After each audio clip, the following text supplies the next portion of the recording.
good. Um, you know, from the weekend, the defense was really reasonably solid. I think the offense had one touchdown. It was the second play of the scrimmage and got shut out. And today, the offense had a lot of good rhythm. You worry about there's going to be ebb and flow in plays. You like to see, but you don't want to go up and down and up and down. So I just want to challenge our guys to be a little bit more consistent. You know, it seems around here, some of our guys, as soon as we have a nice day, we think we're a good player.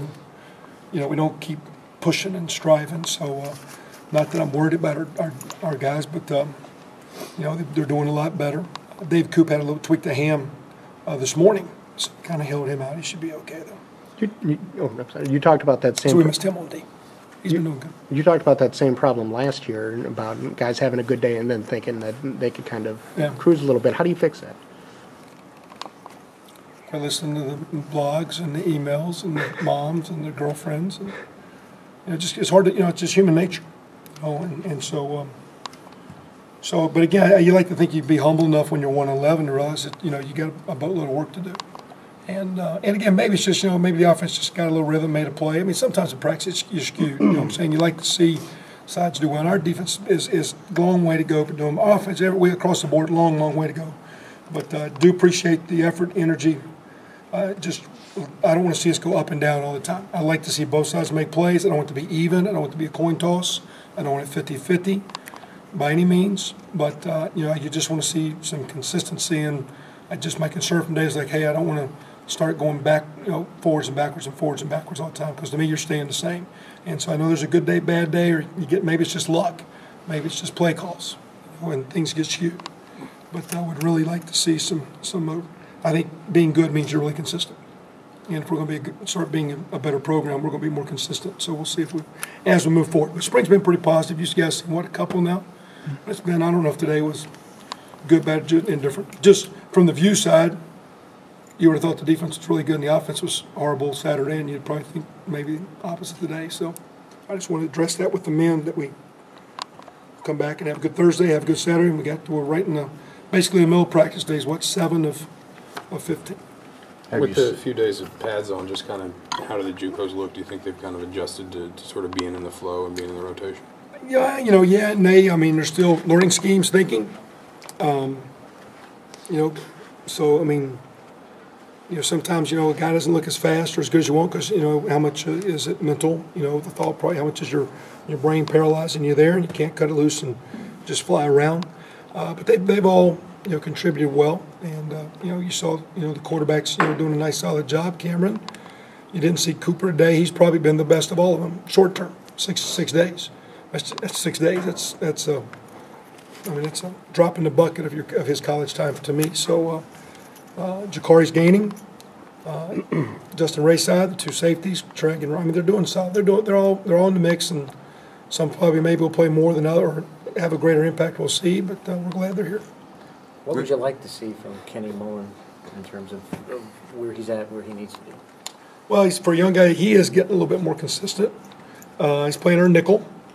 Maybe that's his best spot. He's playing our nickel in a one-back set. But that being said, because he's playing nickel all the time, and your thought process, your keys, your fits, your vision's different than corner.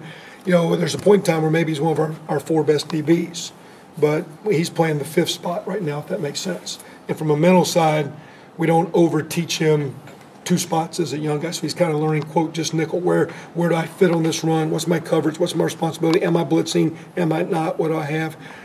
So in time, maybe does he get to even be where he's one of our top 4? He's been pretty good. He's worked hard. He's got great quickness. He is a smaller cat by height, but he's been competitive. He's doing good. What do you like about your line right now? What don't you like, basically? How far is that group coming? And numbers, you know, we get a little thin. You know, with didn't have Jake Reed today. We think he's got a little mono going. So he's kind of on the shots here for a few days, and we'll see how long that, you know, we're actually had him playing a little bit of offensive line. We got Bachman in a boot. He's not done anything in spring. Ralston Evans isn't full go with his knee, so we really got about 8 linemen. So there's a little bit of a fatigue deal. We need a lot of work, but then also you can do so much of fatigue and sloppy work. And your timing, and, you know, it's like you're just running around in a poor football position. So with the line, it's I mean, Greg's got to do a good job balancing guys. We're forcing, you know, Peyton Eckert's a right tackle. That's our 3rd center. Colin Rohrig's starting right guard. It's the 2nd center. So we got some guys playing a couple spots. Billy Ivins playing guard and tackle, but as a collective group in our little Navy period today to work a little bit on that, and a little bit for offense in cutting and run blocking. We had Paul Phillips playing guard, Ted Bolzer playing tackle, but that's blocking, because blocking's blocking. So, they're coming in a good way. Wish we had a few numbers. Wish we had those 18 freshmen and those walk-ons coming in. We'd have the numbers to be a much better practice team. I appreciate our guys. I think they're battling and trying. I wish we had a few more numbers. I think it'd be a little cleaner as far as just the practice format. I think we could do more and look better. You mentioned Colin. Ed, how far have he and Bernard come after just a year of having as much work as they did? I mean, how much better they look now than they did last year? They're stronger. I mean, Colin would be one of the guys right now. He's knocking. If he hadn't knocked over, he's at a 400-pound bench now, so he's gotten stronger. As far as Bernard, Colin's gained some strength and size. Same time though, Colin's a walk-on second-year player. Bernard's a first-year, so you think those guys are good because they play. But like for Bernard, this is still the 7th day of his first spring, and you're still trying to figure out what do you even do in spring. Even though I did play in the game, and I've been a starter, I'm still learning the process of college football. And spring is a big part of the process, and your expectation is high because all those guys played. But when you really hadn't walked down that path, there's a little learning that as a coach you bite your lip, like, come on, I expect more, I think more, but then you got to go back and say, well, put yourself in that guy's shoes. This is my first spring. You have to be here 365 days. So it's not just learning plays. I think it's just learning the process of how to live and eat, and rest, and sleep, and study, and come to meetings, and come to practice, and play like a Big Ten player. So that's the learning curve right there. How much does Will have to be even more of a leader for that group even than he already was? Obviously, doesn't have Andrew or Justin. Oh, no. It's pretty much just him as the older guy now. I mean, you like to think good, but I don't know. I mean, not that Colin can't be that guy or Ted Bowles or some guys. I mean, we've been working hard, and we'll wait and see as it pans out. We got a number of guys we're trying to put in those positions. Whether it be a Ryan Phillips or a Chase Hubler or Stephen Houston or we got a bunch of guys, that we're trying to put in positions. So you'd like to think Will would be a senior, but just because you're senior, and that's one of our issues here, people think they get things by default. And we're trying to develop leadership. We're trying to put people in charge of things and make them accountable to get jobs done. And they're responsible for it when it doesn't. And does Will end up being one of those guys? We'll see. Midway through practices, are you toying with any kind of position changes with anybody? Well, again, we're looking at Jake Reed maybe as a little bit of an interior lineman, or in time a little bit more of a blocking tight end, so a little bit more of in the block. But that's kind of was his MO anyway. I don't see anything else. I'm trying to think here.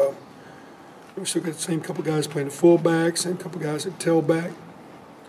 Receivers, I don't see anything. You got Stoner on the offensive side now, so I don't think there's we got kind of settled on Bobby Richardson outside. So I think we're kind of where we were. Are you more satisfied with how the guys are hitting, how the guys are tackling now than when you were maybe a week ago? I don't know. Sometimes we get so many padded days, contact days, so I threaten whether it's a contact day or not. And if the rules would allow me to get that one back. So, so if we didn't hit enough, does it really count as contact? So we're trying to get compliance to go for that, and they're not buying it right yet. But no, we're trying to. To me, I think you build. I think every year, and I don't know if this makes sense, but I think every year it's like a melting snowball that melts down. At the end of the year, you have nothing, and you start at the top hill and you start building that snowball, and as you go through the season, you build your physicalness and you build your toughness. I think you learn how to throw your body into someone else's body and how to do that over and over, and how to take a hit, how to deliver a hit, how to do it consistently, how to respect the guy you're hitting in practice but truly hit him, and do that over and over, and it kind of builds a toughness. And I would like to think, well, hopefully you come out of spring, there's a little regression in summer, you lift and run, but you don't truly hit. You'd like to not start back at ground zero in August.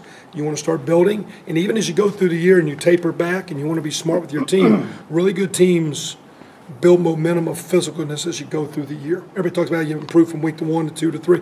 I think really good teams get more physical as the year goes along, because the more you hit, it's like lifting weights or something. You keep building up strength and you gain as you go.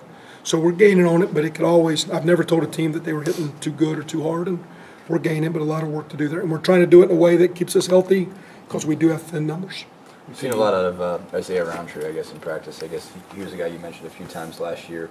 What do you like about him? What does he bring to the mix there, running back? A little bit of speed. He was really good in the fall. He's been pretty inconsistent this spring. So like a lot of guys, he might think he's going to play and have a scholarship, and we'll just kind of evaluate him and wait and see how the summer goes and see if he's in the mix for next year. So he had a really good fall, and he's been okay this spring. Been a little nagged by a little tweak injury, but he needs to be better if he wants to have and he has a skill set to have maybe a bigger role, maybe a smaller role, in his performance will determine that. Is there one thing, Coach, that you can point to, or any particular things that have really pleased you at this point in spring practice? Well, I really felt Saturday about as good as I felt since I've been here. Walking off like, hey, we were hitting and we were clean, and nobody ran over to the trainer. And, defense was solid. Now today I was like, hey, wait a minute, now don't nice to see the offense have a little bit better day, quote, on paper, or stat wise, but now I don't want to go up and down. So Saturday's the first time I felt like, hey, that looked like a defense. And now today it's like, not that I don't know if it's backwards, maybe it's just play calls. We'll see. We'll keep evaling. But I don't think we're pulling teeth as much to get guys to come to work. I think people understand. I think we understand our players. They're understanding us. I think we're being as demanding as we've been. But I think there's some mutual respect each way. Philosophically, I think we're getting in sync in our pass game and keep cleaning up. Defensively, I think we've gained on some stuff. Those JUCO guys are helping.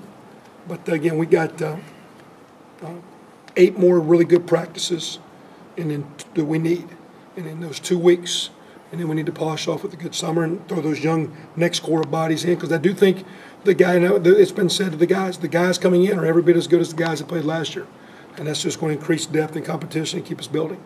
We'll see how it goes. After an off-season of 7-on-7, kind of is the defensive communication improved from where it was? Linebackers, I think our overall communication. You guys already heard us know we've done some deal with that with some of the things we did with leadership, about just good leaders. For example, one of our guys, when in saying, well, I could do a better job of texting my teammates when I need to do something. One of the guys that was helping us in some leadership to this, and I say that again, he said I could do a better job. I say that again, I could do a better job in texting. He had a great line. He said, texting is a way of sharing information. It's not a way of communicating.